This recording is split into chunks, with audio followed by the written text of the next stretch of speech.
बिस्मिल्लाहिर्रहमानिर्रहीम अस्सलाम वालेकुम जी। Welcome to another video. I hope you are doing well.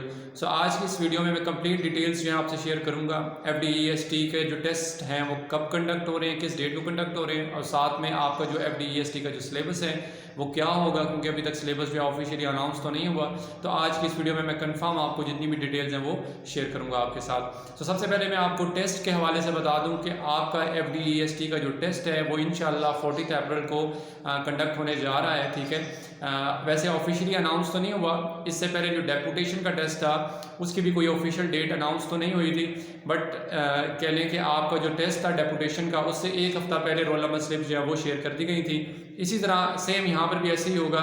FDEST का जो टेस्ट है वो आपका 40 अप्रैल को जो है वो कंडक्ट होने जा रहा है। मेरी आज जो है FDEST का जो कह लें कि नुमाइंदे हैं उनसे मेरी बात हुई थी। ठीक है, तो वो कॉल प्रूफ जो है वो रिकॉर्डिंग मैंने की हुई है, वो भी इंशाल्लाह वीडियो के एंड पे लगा दूंगा। आप उसको देख लीजिएगा, सुन लीजिएगा, देन आपको मजीद कंफर्मेशन वहाँ से भी मिल जाएगी। ठीक है, तो आपका जो टेस्ट है वो 40 अप्रैल को कंडक्ट होने जा रहा है। ठीक है, मैंने वो कंप्लीट डिटेल उनसे जो भी पूछनी थी मैंने पूछी है, देन आपको आज वीडियो में 2 अप्रैल को बना रहा हूँ इसीलिए। ठीक है, तो आपका 14 अप्रैल को पेपर जो है वो टेस्ट जो है लिया जाएगा। और अभी तक देखें 2 अप्रैल, आज आपकी 2 अप्रैल है और 14 अप्रैल का आपका पेपर होगा, तो अभी तक सिलेबस भी उसकी अनाउंसमेंट नहीं की गई। और यह है कि अभी 2 तारीख आज है और 14 तारीख को आपका पेपर है, और दिन जो है बीच में बहुत थोड़े से हैं, और प्रेपरेशंस का किसी को भी कोई पता नहीं है, क्योंकि बहुत सारे लोग जो है मुझे कमेंट भी करते हैं, प्लस व्हाट्सएप पे भी मैसेज भी करते हैं कि सर हमें सिलेबस बता दें, सिलेबस बता दें, सिलेबस बता दें।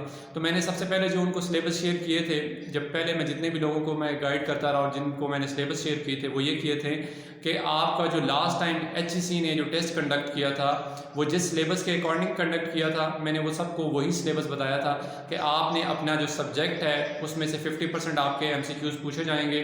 उसमें डिफरेंट कैटेगरीज हैं, मतलब ये कि आपका वो मैंने आपको कंप्लीट शेयर की थी वीडियो, वो आप बेशक दोबारा देख लीजिएगा। ठीक है, उसमें सिलेबस कंप्लीट मैंने आपको गाइड कर दिया था। जिस तरह मैथ्स का अगर सिलेबस था तो उसमें यह है कि आपके BS लेवल पे या BSc और मास्टर लेवल के ऊपर जितनी भी बुक्स आती हैं, जिस तरह अगर मैथ्स की बात करूँ तो इसमें लीनियर अलजेब्रा है, डिफरेंशियल इक्वेशन है, PDOD, तो ये सारी बुक्स आती हैं। तो इन सब में से डिफरेंट आपके MCQs पूछे जाएंगे और टोटल मिलाकर ये 50 मार्क्स आपके सब्जेक्ट से बनते हैं। ठीक हो गया।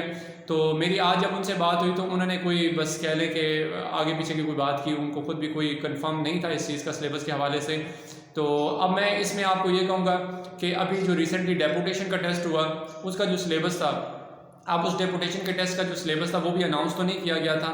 अब उसका जो सिलेबस था ना, क्योंकि बहुत सारे डेपुटेशन के लोग हैं, उन्होंने मुझे कांटेक्ट भी किया, उनसे मैंने इन्फॉर्मेशन भी ली कि उनका टेस्ट जो है वो किस टाइप का आया था। तो बहुत क्वाइट ईजी था उनका टेस्ट। ठीक है, तो उनके टेस्ट में जितनी भी क्वेश्चनिंग की गई थी वो सब के सब जो है आपके क्वेश्चन जो है वो आपके इंटर लेवल के और कह लें मैट्रिक लेवल के और बिलो मैट्रिक लेवल के क्वेश्चंस जो है वहाँ पे किए गए थे। ठीक है, बहुत क्वाइट इजी किस्म का टेस्ट था उनका। और जबकि लास्ट ईयर का जो FDEST का जो सिलेबस था अगर वो देखा जाए तो वो टोटली डिफरेंट है। उसमें आपका 50% आपका सब्जेक्ट होता है और प्लस 50% आपका एनालिटिकल और वर्बल रीजनिंग के क्वेश्चंस होते हैं। ठीक हो गया। तो अब आपने ये करना है। ठीक है, अब मैं कोई कंफर्म आपको ये कोई नहीं बता रहा, मैं अपनी तरफ से एक आपको राय दे रहा हूँ। ठीक है, कि अब आप ऐसे करें अपनी प्रेपरेशंस को, क्योंकि मैं कुछ कह नहीं सकता, आपको कंफर्म कह नहीं सकता, क्योंकि उनको खुद भी कुछ नहीं पता कि आपने किस तरह प्रेपरेशंस करनी है। अब लास्ट टाइम का जो टेस्ट था ना वो कंडक्ट किया था HEC ने, उन्होंने अपने सिलेबस के अकॉर्डिंग किया था। अब जो टेस्ट कंडक्ट कर रहे हैं वो कर रहे हैं जी फेडरल बोर्ड वाले। ठीक है, तो वो अपने हिसाब से लेंगे, वो अलग बात है, उन्होंने ऑफिशियली अनाउंस नहीं किया, बट इस चीज़ से आप अंदाज़ा लगा सकते हैं, क्योंकि अभी डेपुटेशन का टेस्ट हुआ वो भी फेडरल बोर्ड ने ही कंडक्ट किया था। तो मे भी हो सकता है कह लें कि 70-80% चांसेस है कि आपका टेस्ट जो है वो उसी के अकॉर्डिंग हो, जिसमें इंटर और 9th-10th के बुक्स के जो क्वेश्चनिंग होती है वो हो जाए, या इससे बिलो लेवल अगर आप चले जाएं तो उस टाइप के क्वेश्चंस होंगे। तो अब आपने ये करना है कि अगर आपने मास्टर लेवल की भी बुक्स पढ़ी हुई हैं, अगर उसको गो थ्रू किया हुआ तो अच्छी बात है, ये तो प्लस पॉइंट होगा आपके लिए। और मैं ये नहीं कहूँगा कि आप बिल्कुल उनको छोड़ ही दें, क्योंकि हमें तो कन्फर्म तो है नहीं इस चीज़ के हवाले से, तो इसलिए आप उनको भी अगर आपने पहले से गो थ्रू किया हुआ है, अगर आपने उनकी प्रिपरेशंस कर ली है तो अच्छी बात है, ये कि आपके लिए एक सेफ साइड होगी, प्लस पॉइंट होगा।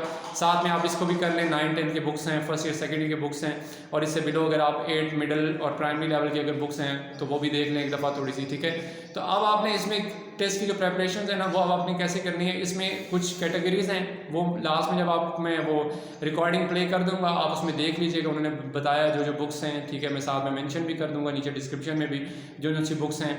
ठीक है, इसमें आपने एक तो इंग्लिश का वो करना है, पोर्शन कर लेना है। ठीक है, इंग्लिश के पोर्शन में आपके पास पूछे जाते हैं, सिनोनिम्स होते हैं, फिर उसके बाद एडवर्ब, प्रोनाउन, टेंसेस, पैसिवाइज, एक्टिवाइज, तो ये सारे टेंसेस के हवाले से क्वेश्चनिंग होती है वहाँ पे। फिर उसके बाद जो मैथ्स का आपका क्वेश्चन आता है तो उसमें भी कह लेंगे बहुत इजी किस्म के क्वेश्चंस होते हैं। अभी जैसा डेपुटेशन के टेस्ट में पूछे गए थे क्वेश्चन तो वो तो क्वाइट इजी थे, एलसीएम और एचसीएफ से रिलेटेड क्वेश्चन थे, बट आपके सब्जेक्ट से रिलेटेड जो है वो 50% पोर्शन फिर भी होगा, क्योंकि आपका एफडीईएसटी का टेस्ट है और जो डेपुटेशन का टेस्ट हुआ था उसमें लोग जो है वो पहले से ही गवर्नमेंट एम्प्लॉयज़ थे, तो इसलिए मे भी उनका टेस्ट थोड़ा सा ईजी था। तो आपने अपनी एक सेफ साइड के ऊपर रहना है। जैसा लास्ट टाइम का जो टेस्ट था उसके अकॉर्डिंग भी प्रिपरेशन रखें, जिस मैंने आपको पहले भी गाइड किया था। मास्टर और बीएस लेवल की आपके जो सब्जेक्ट्स हैं, ठीक है, आपने जिसमें भी मास्टर्स किया हुआ है आप उसकी प्रिपरेशन जो है वो उसके अकॉर्डिंग ज़रूर करें, और साथ में इन बुक्स को भी एक दफ़ा टच कर लें, ताकि आप कहीं से भी कोई आपका वीक पॉइंट ना रह जाए और आपकी ये सीट जो है वो लॉस ना हो सके। और इसके अलावा जो डेपुटेशन का टेस्ट हुआ था उसमें बाकी जो कैटेगरीज के क्वेश्चंस पूछे गए थे, ठीक है, तो वो मैं इंशाल्लाह अपने कमेंट बॉक्स में वो पिन कर दूंगा, आप वहाँ से उसको देख लीजिएगा। और इसके अलावा किसी किस्म का भी इसमें कोई क्वेश्चन हो तो then you can ask in comment box section. Next video तक के लिए अपना बहुत सारा ख्याल रखिएगा, दुआ में याद रखिएगा। अल्लाह हाफिज़। ठीक है सर, ये बताएं कि जो ईएसटी की जो पोस्ट के लिए अप्लाई मैंने किया था ना, तो उसका टेस्ट कब तक कंडक्ट हुआ है? इंशाल्लाह ये 14 अप्रैल तक। 14 अप्रैल तक। तो इसकी जो क्या कहते हैं वो रोल नंबर स्लिप से कब तक आ जाएंगी जी? रोल नंबर स्लिप कब तक आ जाएंगी? यार वो फिर 14 से पहले पहले आएंगी ना। ठीक है। और इसका जो सिलेबस वगैरह तो नहीं अभी तक अनाउंस किया, वो क्या?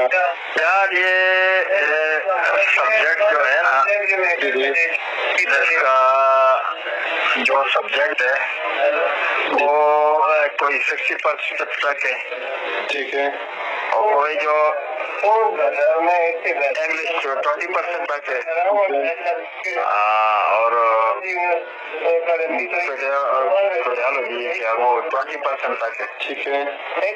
बस ये 60 है, 20। तो इसमें जो मतलब बड़ी क्लास की जितनी बुक्स हैं उनको प्रिपेयर करने हैं या सिर्फ 9, 10 फर्स्ट? यार ये जो आपने पढ़ा है ना, मेरे ख्याल से ये देखें इसके लिए उसी के लिए ये होगा। ठीक है, क्योंकि लास्ट टाइम जो हुआ था ना वो एचईसी ने कंडक्ट किया था ना, तो उसमें बस वैसे ही सेम वही है, वो एचईसी ने किया था ना और ये फेडरल बोर्ड ने किया। असल में अभी लेकिन मेरे ख्याल से तकरीबन वही तरीका कार होगा। ये कि अभी जो डेपुटेशन का टेस्ट हुआ है ना, तो उसमें वो छोटी क्लासेस यानी 9, 10 और फर्स्ट ईयर सेकंड ईयर के सारे क्वेश्चन है ना, तो इसलिए पूछ रहा हूँ। अच्छा इसमें भी इस हिसाब से होगा। बहुत शुक्रिया, थैंक यू।